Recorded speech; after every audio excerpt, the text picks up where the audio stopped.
বিসমিল্লাহির রহমানির রহিম।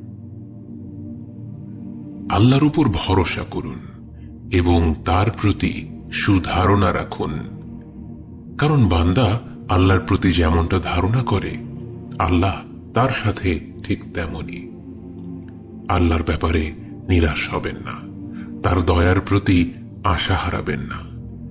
একদিন রাসূল সাল্লাল্লাহু আলাইহি ওয়াসাল্লাম মসজিদে এসে আবু উমামাকে বসে থাকতে দেখলেন। তিনি তাকে বললেন, হে আবু উমামা, কোন ব্যাপারটি তোমাকে এই অসময়ে মসজিদে বসিয়ে রেখেছে?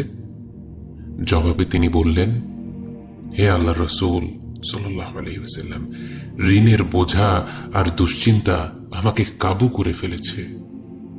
রাসূল সাল্লাল্লাহু আলাইহি ওয়াসাল্লাম বললেন, আমি কি তোমাকে এমন কিছু শব্দ শিখিয়ে দেব যেগুলো বললে আল্লাহ তোমার সকল দুশ্চিন্তা দূর করে দেবেন এবং তোমার ঋণ পরিশোধের ব্যবস্থা করে দিবেন?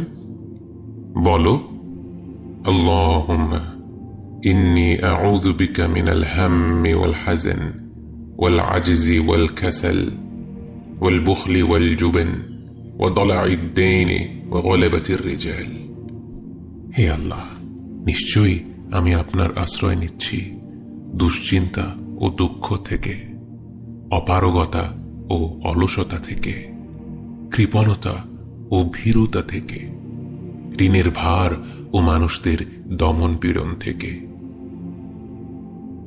চমৎকার বরকতময় কিছু শব্দের দোয়া যেগুলো আল্লাহ ফিরিয়ে দেন না।